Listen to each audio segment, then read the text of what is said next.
പിറവത്തെ ഇടതുമുന്നണി സ്ഥാനാർത്ഥിയെ ചൊല്ലി വിവാദ കൊടുങ്കാറ്റ്. സ്ഥാനാർത്ഥിത്വത്തിൽ പ്രതിഷേധിച്ച് കേരള കോൺഗ്രസ് മാണി ഗ്രൂപ്പിൽ മണ്ഡലം പ്രസിഡന്റുമാർ ഒന്നടങ്കം രാജിക്കൊരുങ്ങുന്നു. കഴിഞ്ഞ ദിവസം ജില്ലാ പ്രസിഡന്റിന്റെ നേതൃത്വത്തിൽ വിളിച്ചു ചേർത്ത നിയോജക മണ്ഡലം കമ്മിറ്റിയിൽ മണ്ഡലം പ്രസിഡന്റുമാരുൾപ്പെടെ പ്രതിഷേധവുമായി രംഗത്ത് വന്നു. പാർട്ടിയിലേക്ക് പുതുതായി ചേർന്ന മുൻ നഗരസഭാ അധ്യക്ഷന് സ്ഥാനാർത്ഥിത്വം നൽകാനുള്ള നീക്കത്തിനെതിരെ പാർട്ടിയുടെ 8ഓളം മണ്ഡലം പ്രസിഡന്റുമാർ ശക്തമായ പ്രതിഷേധമറിയിച്ച് യോഗത്തിൽ പങ്കെടുക്കാതെ മാറി നിന്നു. ഇത് ആദ്യമായല്ല ഈ വിഷയത്തിൽ പാർട്ടിക്കുള്ളിൽ കലഹം പൊട്ടിപ്പുറപ്പെടുന്നത്.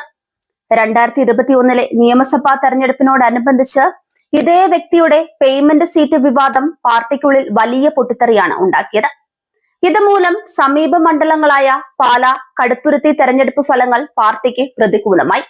ആ സമയങ്ങളിൽ നടന്ന കടുത്ത ആഭ്യന്തര സംഘർഷങ്ങളും വിവാദങ്ങളും കാരണം നിലവിലെ പിറവം MLA ഏകദേശം 25,000 വോട്ടുകളുടെ ഭൂരിപക്ഷത്തിലാണ് വിജയിച്ചത്.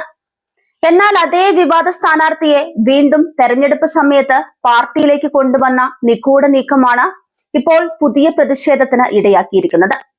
പാർട്ടിയിൽ അടിയുറച്ചു നിൽക്കുന്ന ഒരു സാധാരണ പാർട്ടി പ്രവർത്തകന് മത്സരിക്കാൻ സീറ്റ് കൊടുക്കണം, അല്ലാതെ പണം വാങ്ങി സീറ്റ് ആർക്കും കൊടുക്കരുതെന്നാണ് അവിടുത്തെ പൊതുവികാരം. പാർട്ടിയുടെ അടിത്തറയെ പണിതുയർത്തിയ പ്രവർത്തകരുടെ ആത്മാഭിമാനത്തെയും വർഷങ്ങളായുള്ള ത്യാഗങ്ങളെയും അവഗണിച്ച് പുറത്തു നിന്നുള്ളവരെ കെട്ടിയിറക്കാനുള്ള ശ്രമം അംഗീകരിക്കില്ലെന്നാണ് പ്രവർത്തകർ ഒന്നടങ്കം പറയുന്നത്. ഈ നിലപാട് തുടർന്നാൽ പിറവം നിയോജക മണ്ഡലത്തിൽ വീണ്ടും ഒരു വലിയ രാഷ്ട്രീയ പൊട്ടിത്തെറിയിലേക്ക് കാര്യങ്ങൾ നീങ്ങും. അതേസമയം ഈ മുൻ മുനിസിപ്പൽ ചെയർമാനെ ചതിച്ചത് കോൺഗ്രസോ കോൺഗ്രസിനെ ചതിച്ചത് ഈ മുൻ മുനിസിപ്പൽ ചെയർമാനോ എന്നാണ് രാഷ്ട്രീയ നിരീക്ഷകർ ഗവേഷണം നടത്തുന്നത്. 2021 KPCC നിർവാഹക സമിതി അംഗമായിരുന്ന ഇയാൾ പാർട്ടിയിൽ നിന്നുകൊണ്ട് തന്നെ അന്ന് ഇടതുപക്ഷ മുന്നണിയുടെ ഭാഗമായിരുന്ന ജോസ് കെ മാണിയുടെ പിറവം സീറ്റ് പണം ഓഫർ ചെയ്ത് വാങ്ങിക്കാൻ പോയ കഥ ചാനൽ ദൃശ്യങ്ങൾ സാക്ഷ്യപ്പെടുത്തിയിരുന്നു.